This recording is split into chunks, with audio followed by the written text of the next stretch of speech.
Bom, pessoal, bom dia. Estou gravando a nossa reunião, essa nossa aula do dia 6 de julho da disciplina de instalações elétricas. Então, hoje eu vou fazer uma correção da nossa lista de exercícios e vou fazer também, vou finalizar a nossa unidade que a gente está estudando, que é a unidade 3 sobre instalação de lâmpadas com interruptores simples bipolares e tomadas de corrente, tá? E aí vamos fazendo perguntas aqui, tá? Então, a lista, eu coloquei as notas lá, né? Então, quem não viu ainda depois da aula, dá uma olhadinha lá para ver quanto que tirou. Se tiver alguma dúvida, pessoal, pode mandar no fórum, pode mandar por mensagem no Ava, tá? Querendo saber o que que errou especificamente, que aí eu acho que consigo responder melhor. Que na hora de colocar a nota lá, como eu faço a correção numa tabela, não dava para colocar lá exatamente o que que você acertou ou errou em cada questão. Bom, na primeira questão, eu pedia para você escolher um tipo de energia, de gerador, de usina geradora de energia, entre térmica, eólica e fotovoltaica, e colocar aqui algumas informações. Então, algumas questões aqui eram mais questões de pesquisa mesmo, para vocês poderem pesquisar na internet, entender melhor, conhecer melhor, né, esse mundo de geração e de energia elétrica, tá? Então, nesse caso aqui, não existe um gabarito, né, para cada um fez uma pesquisa lá, e aí todas elas estão certas, né? Eu peguei como exemplo aqui uma usina eólica, que é o nome, que tem o nome Lagoa dos Ventos, que é a maior da América do Sul, tá? Ela fica localizada nos municípios de Lagoa do Barro do Piauí, Queimada Nova e Dom Inocêncio. Tudo no estado do Piauí. Como essa usina é feita de vários cataventos daqueles, né? Então ela é uma usina que ocupa uma área absurda, porque vai distribuindo os cataventos, né? E aí eu não lembro de cabeça, mas acho que é algo em torno de 300 quilômetros de comprimento, tá? De maneira que ela tem uma capacidade de geração, que é a potência instalada, de 716 megawatts. O que é a potência instalada? Considerando a soma de todas da potência de cada turbina, a potência que cada turbina pode gerar, isso dá 716. Elas geram 716? Provavelmente não. Pode ser que até a gente tenha algum pico que a gente consiga atingir, porque é muito difícil que a gente tenha o vento girando as nossas turbinas, né, eólicas na velocidade nominal em todas elas simultaneamente, né? Então esse número aqui é bem difícil de ser alcançado, que é a potência instalada. E aí um outro dado, esse daqui eu encontrei, tá? Algumas pessoas me questionaram que, professor, não estou conseguindo achar energia gerada, não tem problema, tá? Depois que eu coloquei aqui, que vocês me perguntaram, que eu parei para pensar que realmente é um dado difícil, principalmente porque essa potência instalada, como eu disse, ela não é constante, né? Então, se eu fosse gerar nessa potência durante 24 horas por dia, durante todos os dias do ano, aí seria um número que a gente poderia calcular. Mas como isso não acontece, né, a gente não consegue calcular esse número, e aí tem que ser um dado mesmo público, que a empresa publica, essa daqui de 3,3 terawatt-hora, tá? É a energia gerada. Algumas pessoas colocaram usinas de outros países, né? Então acho que acredito que tenha sido legal nesse sentido para vocês conhecerem outras matrizes energéticas, né? Porque a nossa matriz aqui ela é caracterizada por uma quantidade muito maior de hidrelétrica, mas isso é bem diferente ao redor do mundo, né? Porque nem todo mundo tem o potencial hidráulico que nós temos. Então tem muitos lugares que tem mais termonuclear, né? Países que já investem há bastante tempo em energia eólica e solar, por exemplo, enfim, vocês iam ver lá bastante coisa diferente do que a gente está acostumado a ver aqui. Aí eu fiz uma pergunta, por que é necessário levar a tensão de transmissão antes de chegar aos grandes centros consumidores? Então, algumas pessoas erraram aqui, né, mas a maior parte de vocês acertou, que a principal motivo é porque quando a gente eleva a tensão, né, se a gente considerar uma mesma potência alimentada, a gente reduz a corrente do circuito, e a corrente está diretamente ligada ao condutor, à bitola do condutor, de maneira que quanto menor for a corrente do nosso circuito, mais fino, né, ou menor pode ser a bitola do condutor. Se a gente fosse tentar fazer a transmissão em baixa tensão, a gente precisaria de condutores de diâmetros enormes, tipo 2 metros de diâmetro, o que tornaria completamente inviável o projeto, porque o condutor ia ser muito caro, porque cobre é caro, ou alumínio também, né? Porque eu não ia conseguir colocar isso numa torre de transmissão, porque ia ficar muito pesado, né? Eu ia ter que passar isso pelo solo. E, bom, não faz sentido fazer um projeto desse tipo, né? Ou seja, é inviável. Né? Então, esse é o principal motivo. Algumas pessoas só responderam que é inviável, mas não explicaram, então eu dei metade da questão, tá? Esse aqui é o que a gente estava discutindo aqui antes de começar o vídeo, né? O valor de tensão gerado nos geradores de Itaipu, que aqui sim muitos confundiram, que pegaram no mapa e viram a tensão de 765, eu acho, quilovolts, que na verdade é a tensão de transmissão, ou seja, que é depois que é gerado, passa por uma subestação chamada subestação elevadora, que eleva o nível de tensão para ser transmitido. Mas a tensão, a tensão gerada nos geradores, ela é de 18 kV. Aí, para a questão 4, qual o valor de tensão de transmissão mais alto, funcionamento no Espírito Santo? Aqui tiveram muitas pessoas que responderam 500 kV, porque naquele mapinha aparece lá o 500 kV, mas se vocês repararem, ele está tracejado. E se ele está tracejado, quer dizer que é uma linha futura, né? Ou seja, está em construção, ou vai entrar em construção, né? Porque aquele é um mapa horizonte 2024, ou seja, o que espera-se ter até 2024. Mas eu dei certo mesmo assim. Quem respondeu 500 ou quem respondeu o valor correto, que é 345, que é o que nós temos em funcionamento atualmente, tá? Depois, 3 nomes de cidades onde a distribuição secundária é feita em 380 e 220 volts. Alguns aqui colocaram estados, tá? Eu também dei certo, né? Mas o que eu coloquei 3 exemplos, né? A cidade de Alegre, aqui no Espírito Santo, a Itatim, na Bahia, e a cidade de Piratininga, em São Paulo. Todas elas fazem a distribuição em 127 volts, em 220 volts barra 380. Ou seja, não tem um 127. Né? A questão 6 também, acho que quase todo mundo acertou, né, que é citar ao menos uma cidade brasileira que utiliza a rede de distribuição subterrânea e quais seriam as vantagens e desvantagens desse tipo de rede de distribuição. A cidade de São Paulo, quase todo mundo utiliza a cidade de São Paulo, apesar de ter outras também. A cidade de São Paulo, ela tem algumas partes que são feitas em distribuição, utilizando distribuição subterrânea. Existe lá um plano, né, de aumentar consideravelmente essa distribuição. Inclusive, tinha uma perspectiva de ter feito até 2019, aí não conseguiu fazer. O Dória, que eu acho que era o governador atual já na época, passou para 2020, e eu acredito que também não tenha conseguido por conta da pandemia, né? Mas, enfim, eles estão lá tentando agilizar isso, né? Mas cidades como Paris, né, que são bem históricas assim, tem essa distribuição subterrânea bem mais avançada.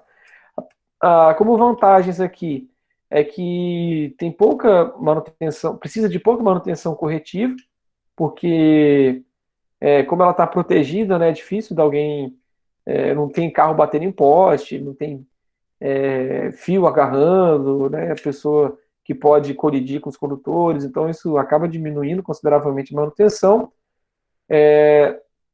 Como desvantagem, que ela é cara, né, e também que o custo de manutenção acaba sendo caro, né, apesar dela ter pouco, quando tem que dar manutenção não é barato. Ela também tem um fator natural mais interessante, né, porque você não tem, não corre o risco das pessoas entrarem em contato, não corre o risco de cair um raio, por exemplo, na rede e interromper a energia, né? O local fica mais bonito, né, porque não tem aquele monte de poste, aquele monte de fio. E é basicamente isso daí que nós temos de vantagens e desvantagens. Na questão 7, tá, eu corrigi da seguinte forma. Quem errou até 2 letras, eu dei como questão inteira. Né? Aí depois, quem acertou mais do que 3, eu dei metade da questão. E aí, quem não acertou pelo menos 3, eu dei a questão como errada. A maior parte das pessoas erraram isso daqui nessa questão, tá? A I e a J. Tá? Deixa eu começar lá do começo. Um amperímetro é um instrumento usado para medir corrente elétrica e deve ser ligado em série no circuito. Tá? Esse daqui acho que todo mundo acertou, essas 2 primeiras. Vocês devem ter discutido bastante sobre isso em CCC, né? O voltímetro é um instrumento para medir a tensão elétrica, e ele deve ser ligado em paralelo, tensão, ou DDP elétrica, né? O terminal positivo de uma pilha é feito de uma barra de grafita, alguns já colocaram aqui um pouco mais detalhados, né? A unidade de intensidade da corrente elétrica é 1 ampere. O reostato, ou também que chamou de potenciômetro, tudo bem, é um instrumento para variar a resistência no circuito. A unidade para medir a diferença de potencial é o volt. Quando o fio metal é aquecido, a resistência elétrica aumenta. O gerador de energia, o gerador transforma energia mecânica em elétrica. E aqui são as duas questões que a maior parte de vocês erraram, e por isso que eu considerei quem errou até duas como certo na questão. O valor de tensão entre neutro e fase em Guarapari é 127. Teve gente colocando 220, 380. Pessoal, se fosse 220, 380, vocês não teriam na casa de vocês 127, por exemplo, tá? Então, a não ser em localidades rurais, onde você tem um transformador próprio, por exemplo, que aí pode ter esse valor diferente, na parte urbana de Guarapari, né, a gente tem a tensão fase neutro 127 e fase 220, tá? E na última questão, que eu pedi lá para fazer o desenho, né, para acionar duas lâmpadas incandescentes de 40 watts, 127 volts independentemente. Aqui acho que todo mundo acertou também. Aqui a gente tem aqui um interruptor de duas seções, né, por isso que a gente faz o acionamento independente, onde cada lâmpada está ligada em uma das seções do interruptor. Então, fase vai para o interruptor, saem os dois retornos, um para cada lâmpada, e depois o neutro conectado às duas lâmpadas. Bom, era isso. Alguém tem alguma dúvida?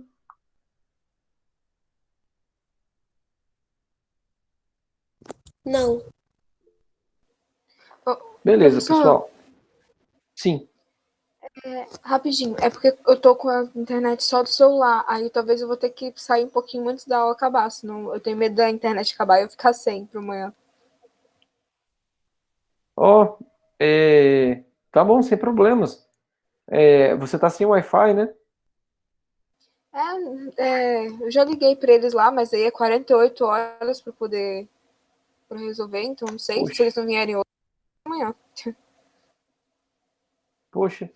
Se você não quiser gastar o seu 3G, não tem problema não, tá lá. Se quiser deixar para assistir o vídeo depois, fica à vontade, tá bom? Uhum.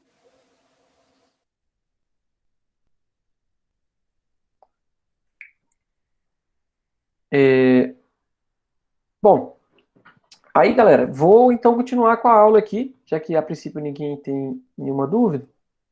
E aí, pessoal, nós estamos na unidade 3, que é a instalação de lâmpadas com interruptores simples, bipolares e tomadas de corrente. Nessa unidade, a gente já estudou sobre as linguagens utilizadas em instalações, nós estudamos sobre instalação de dispositivo de comando, iluminação e de pontos de tomada, tipos de ligações elétricas, instalação de duas lâmpadas incandescentes de ponto de tomada e instalação de 220 volts. Então, basicamente, a gente fez circuitos para poder ligar tomadas, lâmpadas com interruptor de uma seção, com interruptor de duas seções. E aí a gente poderia expandir, né, para 3 seções, por exemplo, que, né, seguindo a mesma lógica. E agora, para a gente finalizar essa primeira parte desse assunto, né, sobre interruptores, o que vai nos dar uma lista de exercícios, tá, que eu vou deixar lá no acadêmico para vocês. A gente vai ver sobre instalação de lâmpadas fluorescentes, tá? Fazendo só um comentário, as lâmpadas a LED, elas não têm, a forma de instalar é a mesma coisa da lâmpada incandescente, que nós já vimos, tá? Essas lâmpadas a LED, como elas já vêm com reator, ou vem o reator separado e você apenas conecta o reator na lâmpada, não tendo que fazer nenhuma conexão de ficar ligando o parafusinho, né, ou de ter que ligar os terminais no ponto certo, elas normalmente são tipo plug and play, né, você coloca lá, plugou e já está pronto para usar. Eu não fiz nada a respeito especialmente dela, né, porque a gente encara que tudo que nós fizemos até agora pode ser feito tanto para lâmpada incandescente quanto para lâmpada de tipo LED, tá bom? A lâmpada fluorescente ela vai ter uma diferençazinha, porque ela costuma vir com o reator separado, as lâmpadas tubulares, tá? as compactas não, né? E aí a gente vai precisar de ver como é que faz para conectar esse reator à lâmpada para o negócio funcionar direitinho. Ah, vou lendo aqui, tá? E vou comentando o texto a respeito das lâmpadas fluorescentes, tá? Então, começando a falar propriamente da lâmpada, né? Antes de falar de como ela deve ser instalada, a lâmpada fluorescente, ela foi desenvolvida em 1928 pela empresa General Electric, tá? Que é a GE, que a gente conhece. A GE é uma empresa enorme, bem antiga, tá? Ela trabalha com lâmpadas há diversos anos, aí como vocês podem ver, né? E no ano de 40, eles apresentaram essa lâmpada na Feira Mundial de Nova York. Foi quando o pessoal, a população em geral, né, conheceu a, a sua existência, né? A lâmpada fluorescente, ela funciona como uma lâmpada de descarga de baixa pressão, tá? Significa que dentro dela a pressão ela é mais baixa do que a pressão do ambiente do lado de fora, tá? E o extraordinário sucesso da lâmpada fluorescente como fonte de luz se deve ao fato dela produzir um fluxo luminoso, que a gente mede em lumes, igual nós já vimos lá em projetos elétricos, em grande quantidade, consumindo pouca energia, né? Principalmente quando comparado com uma lâmpada incandescente. Por exemplo, uma fluorescente de 40 watts, ela apresenta uma eficiência de 80 lumens por watt, enquanto uma lâmpada incandescente de 60 watts tem apenas 14 lumens por watt. Então, comparando uma com a outra, aí dá para ver que a, a gente consegue iluminar muito mais com a lâmpada fluorescente para uma dada potência. Ou, para a gente iluminar a mesma quantidade que nós tínhamos com uma lâmpada incandescente, a gente vai precisar de uma lâmpada fluorescente de potência muito menor. Além disso, a vida útil da lâmpada fluorescente é muitas vezes superior à das lâmpadas incandescentes, né, podendo ser inclusive mais do que 8 vezes mais durável, né? Ou seja, eu preciso substituir menos, né? Eu tenho um investimento que inicial ele é mais alto, né? Ou seja, comprar uma lâmpada incandescente é mais barato, né? Só que em comparação, a minha lâmpada fluorescente vai durar por muito mais tempo, 8 vezes mais o tempo. Então, isso significaria que no tempo da sua lâmpada fluorescente lá funcionando, você teria que ter trocado a sua lâmpada incandescente 8 vezes, né? Então, para a gente ter uma ideia de comparação de custos, né, vocês têm que levar tudo isso em consideração. E acaba sendo bem vantajoso utilizar a lâmpada fluorescente nesse sentido. A gente tem a categoria de lâmpadas fluorescentes, que eu já até comentei, né, que é a lâmpada fluorescente compacta. Né, esse tipo de lâmpada, o reator, ele vem incorporado à lâmpada. Então, se a gente pegar esse bojuzinho aqui, né, que está entre o receptáculo, né, o soquete e a lâmpada, esse equipamento aqui é o reator. Tá? Elas vêm normalmente com a rosca E27. E27 é esse padrão de rosca e diâmetro que a gente está acostumado a utilizar nas residências. Né? Industrialmente existem padrões de rosca maior, principalmente porque tem lâmpadas de potência maior, né? E aí são mais pesadas, né? Então dá mais resistência mecânica, aumenta a superfície de contato para poder fazer a passagem de corrente. Então lá a gente tem esses casos mais especiais, mas a gente encontra para residência essas no padrão E27, que é o que a gente precisa. Que são semelhantes à lâmpada incandescente, né? Então na prática, quando você hoje em dia já quase todo mundo usa fluorescente ou até mesmo LED, né? Que também tem o mesmo padrão. Na prática, por que foi feito dessa forma? Porque as pessoas conseguiam tirar, queimou uma lâmpada incandescente, então você podia tirar aquela lâmpada incandescente, comprar uma fluorescente e botar no mesmo local. Né? Então, tem essa vantagem, né? E hoje já quase todas as lâmpadas já foram substituídas, até mesmo porque as incandescentes queimam rápido, né? Com o passar do tempo elas pararam de serem produzidas no país, o que faz o seu custo começar a ficar um pouco mais alto, né? Porque você produz menos ou você tem apenas um estoque para vender, acaba encarecendo, né? Aquela questão da oferta e demanda, né? E bom, é isso. Né? Ou ela pode ser também com soquete 2 ou 4 pinos, tá? Igual a gente já viu lá em projetos também, né? Que a gente pode ter a lâmpada separada do reator, aqui no caso, né? Ou a gente pode ter essa tubular compacta aqui, que a gente encaixa ela com 4 pinos no reatorzinho. Eu nem sei se vocês conhecem, porque ela é pouco utilizada. Aqui existe uma tabela de equivalência, né, para a gente ter uma noção do tipo, eu tinha uma lâmpada incandescente de 100 watts. Qual lâmpada fluorescente eu tenho que comprar sem precisar de ficar fazendo um novo projeto? De 25. Né? Então, essa é a tabela de equivalência entre as potências que eu tinha. Tudo bem, Liza? Obrigado. Entre as potências que eu tinha e as que eu vou comprar agora de lâmpada fluorescente, né? Então, isso dá um consumo elétrico bem menor de lâmpada. É claro que para uma residência vai economizar, com certeza, mas não é aquela economia de, vou trocar minhas lâmpadas, vai ficar R$ 50 mais barata a minha conta de energia. Bom, isso não vai acontecer, a não ser que você tenha uma quantidade absurda de lâmpadas de potência muito alta. Isso não vai acontecer porque numa residência os maiores vilões são o chuveiro elétrico e qualquer equipamento de aquecimento de água no geral, né? E equipamentos como fogão elétrico, não o fogão, não a lâmpadazinha do fogão, né? O acendedor, aqueles fogões de indução, né? Todos esses equipamentos que transformam energia propositalmente, né? Energia elétrica em energia térmica, eles são os vilões de consumo. Igual a gente estava vendo na disciplina de projetos ontem, às vezes somando todas as tomadas e lâmpadas de uma casa, a somatória total dessa potência não chega a dar a potência de um dos chuveiros da casa, né? Então, a gente tem que ter isso em mente, né, que vai economizar, mas que também não é essa economia absurda que a gente espera, né?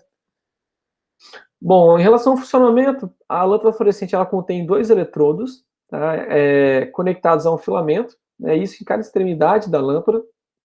Se a gente olhar aqui, né, essas tubulares, elas sempre fecham, né, ou seja, é um tubinho que vai e volta, né, as compactas, né, enquanto as tubulares, elas, deixa eu pegar aqui na imagem, né, o tubinho ele é contínuo, mas a gente tem terminais nas duas extremidades do tubo, tá?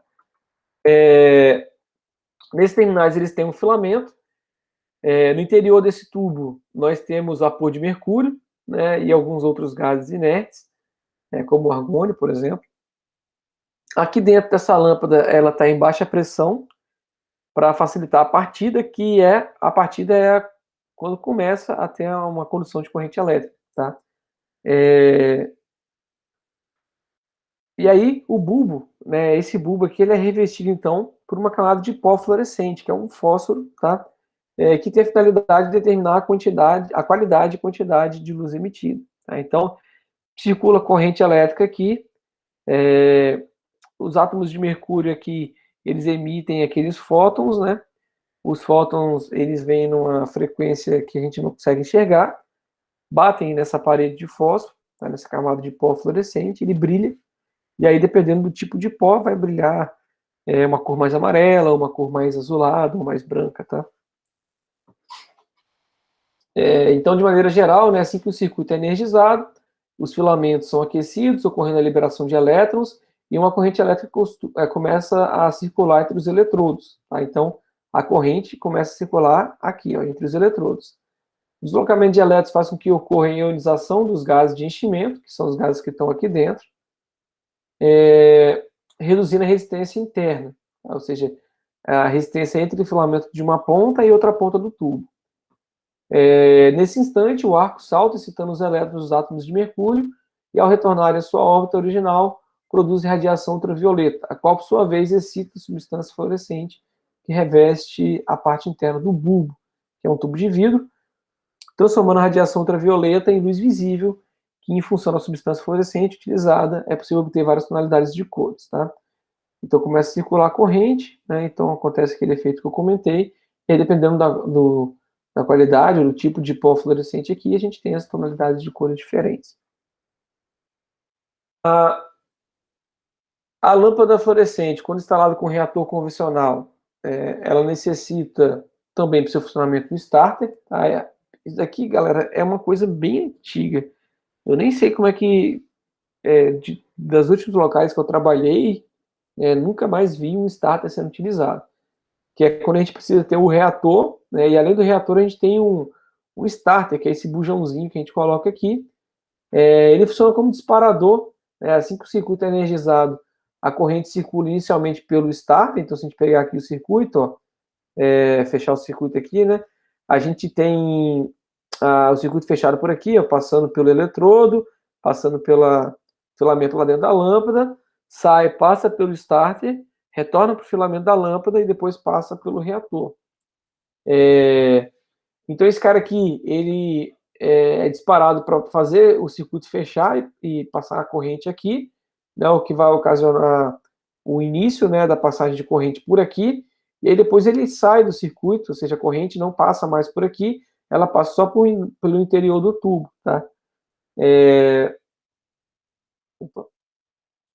A corrente elétrica, ela aquece o bimetal, fechando, em seguida abre pela influência do gás neon, produzindo um impulso de alta tensão no reator que inicia a descarga dos gases na lâmpada. Pelo fato das lâmpadas fluorescentes funcionarem pelo princípio de descarga elétrica em gases, é necessária a utilização de equipamento auxiliar que mantenha as condições elétricas dentro de determinados valores, antes e depois da partida, e quem faz isso é o reator. Ou seja, como aqui a resistência fica muito baixa, né, seria quase um curto-circuito, digamos assim, e aí para manter a corrente aqui em níveis aceitáveis, né, e não destruir a nossa lâmpada, nós temos o reator, tá? O reator ligado à lâmpada, ele produz um impulso de alta tensão necessário para a partida estabilizada da lâmpada fluorescente. E esses reatores, eles têm algumas características, tá? Como, por exemplo, o fator de potência elevado. Isso aqui é super importante para uma instalação elétrica, principalmente falando em termos industriais, onde a gente recebe multa por ter baixo fator de potência. Então, os reatores mais antigos tinham um fator de potência baixo, os mais novos eles já têm um fator de potência bem elevado. Outra característica é a baixa porcentagem de harmônicas na corrente.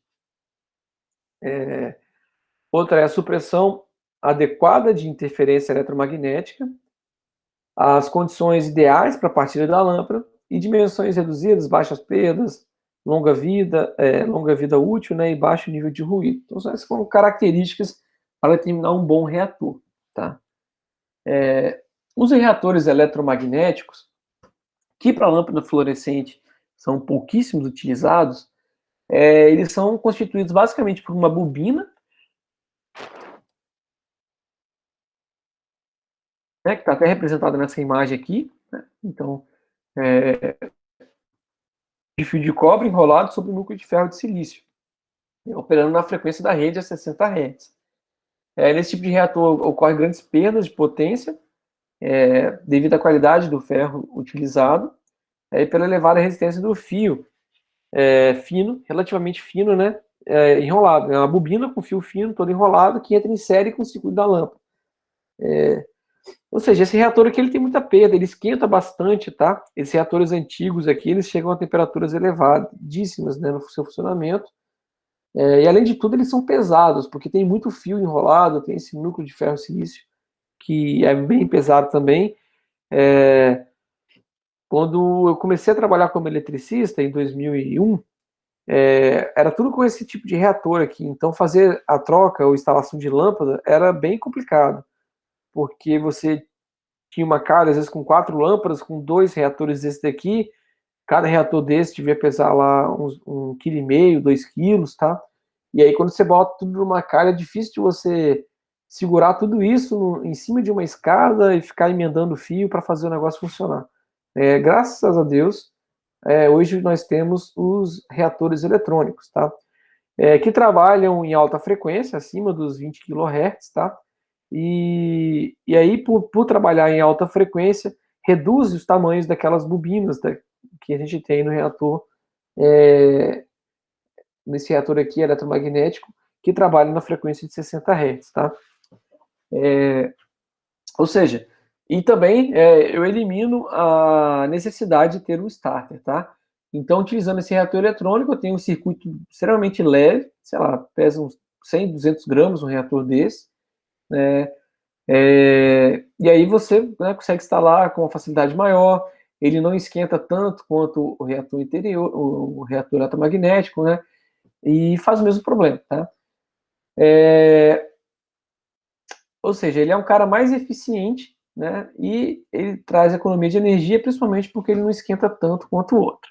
O único problema que ele acaba gerando quando é um reator de má qualidade é a questão das harmônicas de corrente, por conta das frequências mais elevadas com que ele trabalha. Mas aí é só na hora de comprar, você olhar no rótulo dele, que vai estar lá informando qual que é o fator de distorção harmônica dele, tá? É, aqui são alguns cuidados, tá? Que eu vou comentar aqui. Depois, quando a gente estiver em laboratório fazendo atividade, a gente vai conseguir ver novamente lá na prática lá como é que a gente corrige esses problemas, tá? É, e aí a principal atenção que a gente tem que dar aqui é que essas lâmpadas elas são frágeis, né? Porque elas são de vidro, né? E essas tubulares, principalmente, como elas costumam ter um comprimento elevado, é fácil de você bater, se você estiver segurando em uma extremidade, né? Qualquer pancadinha que você dá na outra extremidade, pelo efeito da alavanca, né? Vai ter uma força que, na maioria das vezes, é o suficiente para quebrar o vidro, tá? E aí a gente tem um problema quando ela quebra, né? Que o revestimento interno, ela é um pó, pode ser, né? Um pó fosforescente, é um pó fosforescente, perdão, e porque ela tem também o mercúrio no seu interior, esses elementos eles são tóxicos para os seres humanos, seres vivos em geral, né? E aí se você e também como ela tem baixa pressão, né, no seu interior, quando você dá uma pancadinha numa lâmpada dessa, ela implode, né? Você escuta o barulho mesmo de implosão dela. E aí a gente tem esses estilhaços voando, né, e podendo atingir o olho de alguma pessoa, cortar alguma pessoa. E aí a gente tem que tomar bastante cuidado, principalmente porque pode ter criança, né? E criança brincando, né? Pode pegar uma lâmpada dessa, se você deixa condicionado em qualquer lugar, né? E aí pode quebrar e se machucar seriamente. E aí, por conta desses elementos, né? Quando você se corta com um vidro desse daqui, né? Que tem esse pó fluorescente, fosforescente, e também por conta do mercúrio, acaba até dificultando a cicatrização, tá? E aí, quando você se fere, é até recomendável que você procure um médico para poder fazer o tratamento adequado para sua ferida. E aí, para evitar que uma lâmpada dessa caia, né, nas luminárias que não são fechadas, né, que é a sua maioria, né, são luminárias abertas, você tem que manusear corretamente a sua fixação, né? Ou seja, o certo de quando eu instalo uma lâmpada dessa, como somos nós que posicionamos dentro da chamada calha, né, que é a parte interna da luminária fluorescente, os contatos, né, os terminais aqui, os plugs da lâmpada, tá? Ou receptáculo, provavelmente dito, a gente tem que garantir que quando eu encaixar minha lâmpada, eles fiquem perfeitamente perpendiculares aos terminais da lâmpada, né, garantindo uma melhor fixação. Porque se eu colocar eles muito afastados, eu vou ter uma situação dessa daqui, que o contato elétrico não vai ser, muito juntos, perdão, né? O contato elétrico não vai ser adequado, e além disso, corre o risco da minha lâmpada escorregar daqui, né? Se pensar esse daqui de cabeça para baixo, pendurado no teto, né? Pode acontecer dela cair, mesmo se eu instalar eles muito separados, né? Que eu vou pegar só a pontinha do nosso terminal, do nosso soquete aqui, encostando no terminal da lâmpada fluorescente. E aí, quando a gente estiver fazendo uma atividade para instalação desse tipo de lâmpada no laboratório, eu vou sempre cobrar que vocês mantenham esse padrão aqui, né, perpendicular aos terminais da lâmpada. E aí, para garantir uma segurança maior, quando a gente está manuseando esse tipo de lâmpada, tem aqui algumas recomendações, como desfazer das lâmpadas imprestáveis, aquelas que queimaram, né, colocando em local seguro, né, em especial os supermercados que vendem esse tipo de lâmpada, eles têm lá um local de descarte, né, quando você for ao supermercado se queimou, né, uma lâmpada fluorescente, você não deve jogá-la no lixo, né, por conta desse mercúrio, né, e desse pó. Você deve fazer o descarte dela nesses locais adequados. Não deixar essas lâmpadas encostadas nos cantos, né?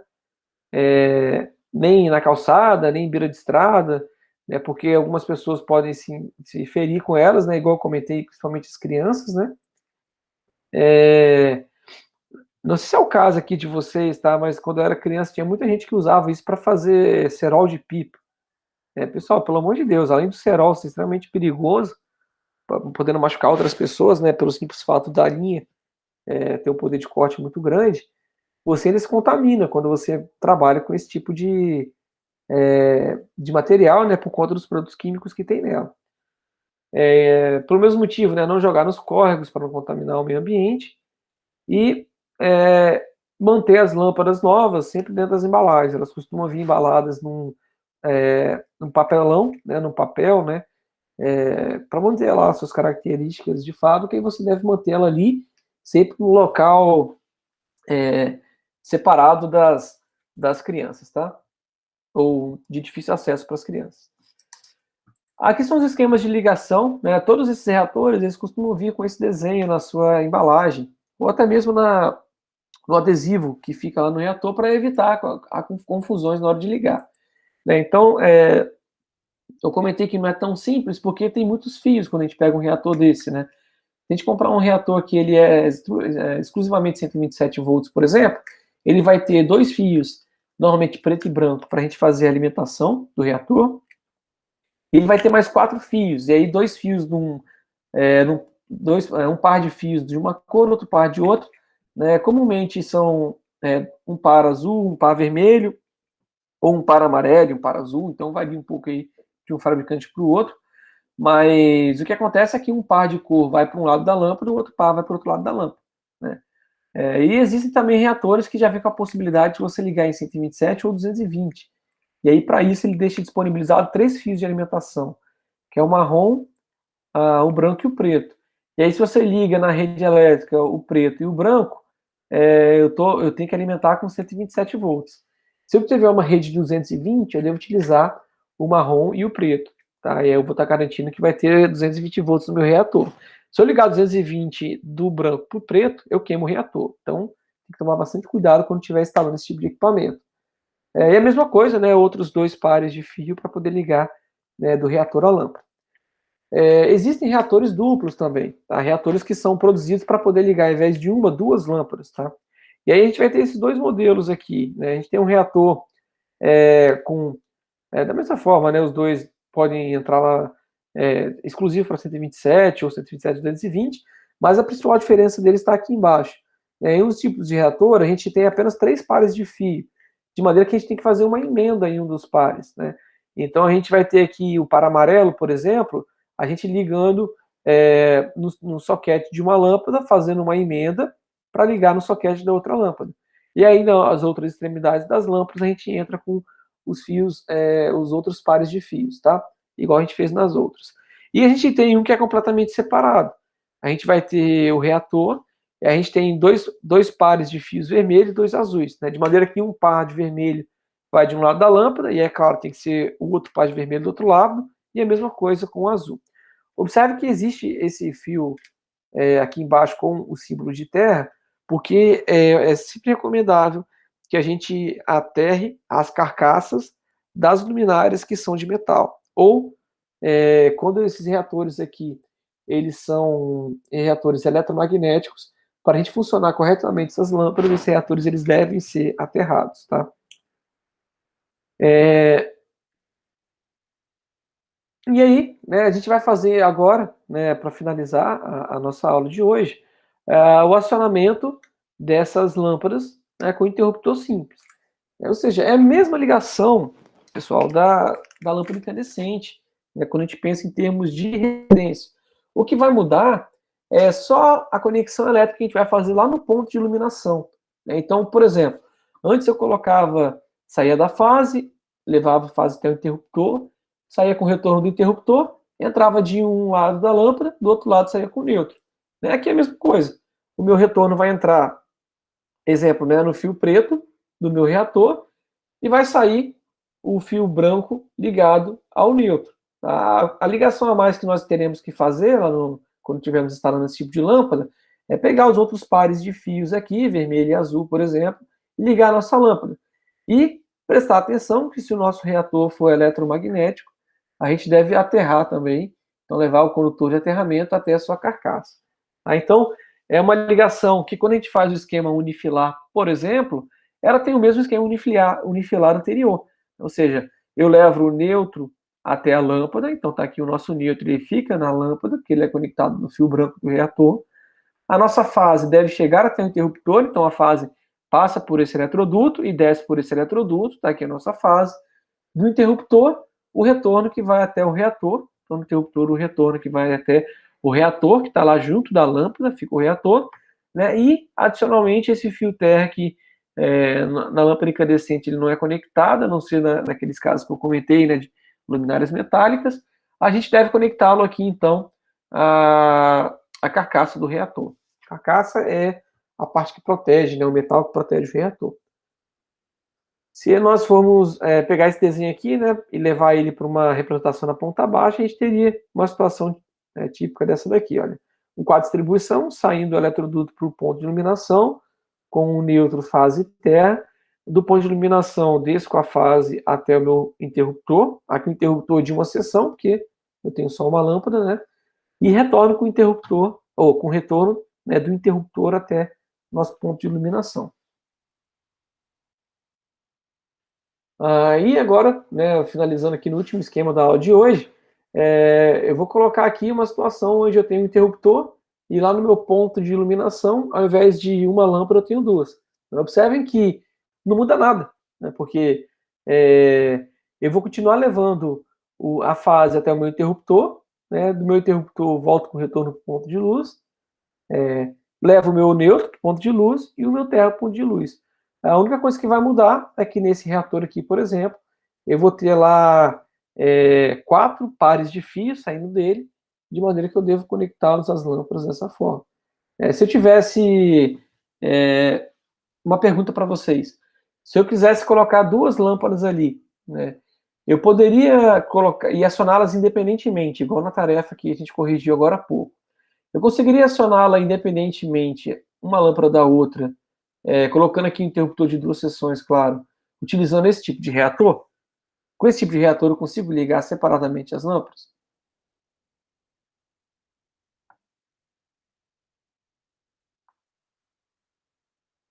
Alguém? Um chute?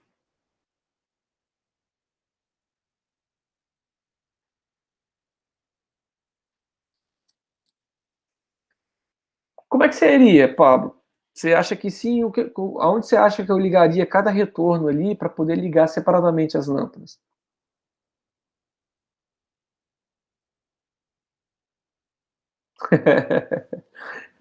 Então, na verdade, não tem como, Pablo. Olha só. Se a gente pensar que esse reator ele tem só um fio, que é o fio preto para ligar a fase, e o branco para ligar o neutro, não tem como eu escolher qual das lâmpadas eu quero acender. Numa situação dessa que eu comentei, Pablo, o que nós deveríamos fazer é o seguinte: colocar aqui um interruptor de 2 seções, subir com os 2 retornos para o ponto de iluminação, aí lá em cima eu precisaria de ter 2 reatores, né? Então um reator para cada lâmpada.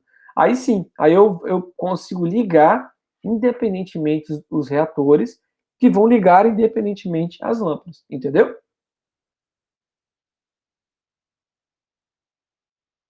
Beleza. Só que assim, já vou adiantar que isso não apesar de ser possível fazer, né, não é nada prático. Normalmente a gente aciona o mesmo ponto de luz, todas as lâmpadas que estão nele ao mesmo tempo.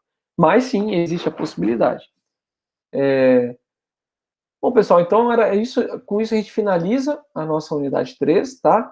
E eu vou passar, vou deixar uma lista de exercícios. Eu até confundi ontem, eu falei que era sábado letivo para a disciplina de projetos. Na verdade, é sábado letivo para a disciplina de instalações. Então, o que vocês vão ter essa semana é uma atividade de instalações. E aí, semana que vem, sim, eu vou passar o trabalho 3 que eu comentei com vocês na aula de ontem, da disciplina de projetos, tá? E hoje, aliás, essa semana, até sexta-feira, eu publico uma lista de atividades para vocês poderem fazer referentes a instalações elétricas. Alguém tem alguma dúvida, pessoal, da nossa aula de hoje? Ou de qualquer outra aula que vocês tenham estudado aí, tenham ficado dúvida? Bom, obrigado, Lara. Obrigado, Pablo. Bom, pessoal, então, como não tem nenhuma dúvida por enquanto, eu vou finalizar a nossa aula de hoje por aqui, tudo bem? Um abraço para vocês, obrigado pela participação. Boa semana e qualquer coisa vocês me chamam lá no AVA para poder tirar alguma dúvida. Um abraço, galera.